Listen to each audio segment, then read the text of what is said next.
If you're a female endurance athlete in your late 30s or 40s and your performance has dropped, your sleep is disrupted, your body composition is shifting, and you've been told your labs are normal, then this video is for you.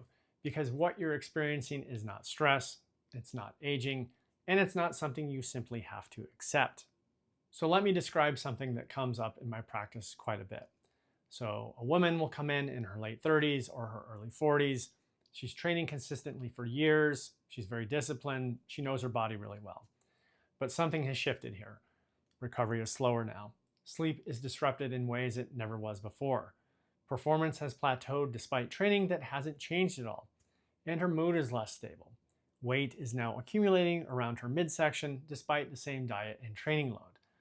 And her motivation has flattened in a way that feels qualitatively different from the normal fatigue. So she ends up going to her doctor. She gets some basic blood work done. She's told everything looks normal. Maybe she's stressed, maybe she's depressed, maybe she needs more rest and shouldn't train as much, or maybe she's just getting older. And so she ends up leaving without any answers, again. Now, what I just described is not a stress problem, nor is it depression, nor is it getting older. It's a hormonal transition, entirely real, entirely physiological, and in meaningful ways entirely addressable, that is being systemically dismissed, and that's what this series of videos is going to be about. Hey, I'm Dr. Jason Barker. I'm a naturopathic doctor, two-time Ironman finisher, and 20 plus years working with endurance athletes, including a significant number of female masters athletes, navigating exactly this transition.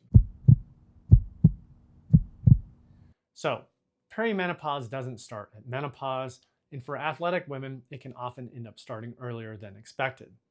Now, menopause is a single point in time, 12 consecutive months without a period, typically showing up in her early to mid-50s. But the hormonal transition leading there, perimenopause, can begin as soon as 8 to 10 years earlier.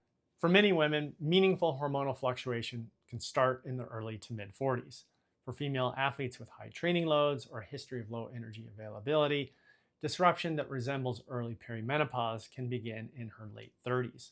So this is where female endurance athletes start to fall through the cracks. They're too young for most physicians to consider them to be in perimenopause. They're very athletic, so symptoms often end up getting attributed to overtraining or just life stress. Standard hormone testing done at a single point in time, if it's done at all here, using population reference ranges will return as normal, and then the conversation just ends there. Now here's what that transition actually looks like in an athletic woman. The hormonal shift of perimenopause begins with declining ovarian function. Estrogen and progesterone production becomes erratic and eventually declines, but not really ever in a straight line. In early perimenopause, estrogen can actually spike here and there, higher than premenopausal levels before trending downward, which produces its own set of symptoms that often end up getting missed. Progesterone typically declines first and most consistently here. This is one of the most underappreciated aspects of early perimenopause. The progesterone to estrogen ratio shifts before estrogen itself becomes clearly low, creating relative estrogen dominance, mood instability, sleep disruption, and fluid retention even when estrogen levels look normal on lab panels. And for endurance athletes, training stress adds a separate suppression layer on top of all of this.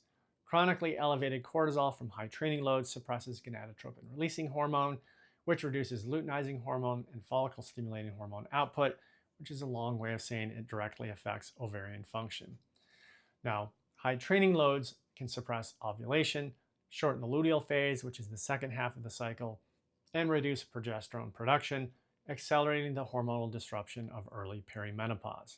So a female endurance athlete in her late 30s or early 40s is frequently dealing with natural perimenopausal hormonal change layered on top of training-driven hormonal dysregulation.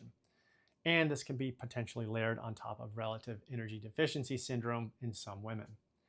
Now, you've got three separate mechanisms converging on the same hormonal pathways, producing overlapping symptoms that are easy to misattribute and easy to dismiss. All right, so here are the 5 patterns of this that I see most commonly. The first one is what I call the performance cliff. So training that used to produce adaptation now starts producing more fatigue. Recovery that used to take a day now takes 3. The mechanism is estrogen's declining role in muscle repair, specifically satellite cell activity and the regulation of that post-training inflammation. The physiology has shifted underneath training that hasn't changed at all. Now, the second scenario is sleep disruption that doesn't respond to standard sleep hygiene techniques. You get fragmented sleep, maybe some night sweats, waking up and not being able to return to sleep. The mechanism is declining progesterone, which has a direct calming effect on the nervous system. When you combine that with vasomotor instability from estrogen fluctuation, you wind up with some night sweats and some hot flashes. For athletes, disrupted sleep doesn't just produce tiredness, it directly impairs tissue repair, hormonal recovery, and training adaptation. Now, the third scenario is body composition change that doesn't respond to training or dietary adjustments. So central fat accumulation occurs despite consistent training, and you get muscle that's just harder to maintain. The mechanism is estrogen's role in fat distribution. It promotes peripheral fat storage and inhibits visceral accumulation. So you start getting more fat on the outside of your body. As estrogen declines, that protective effect diminishes.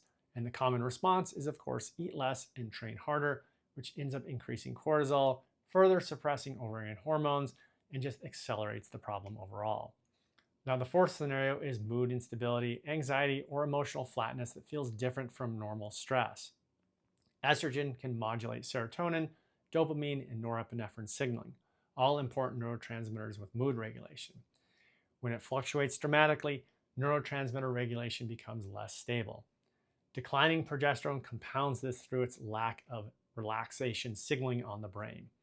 Declining testosterone, covered in the previous videos, also affects dopamine and your drive and motivation. So athletes often describe losing their competitive edge without actually understanding why. And the fifth, and most likely to be dismissed, is cognitive changes.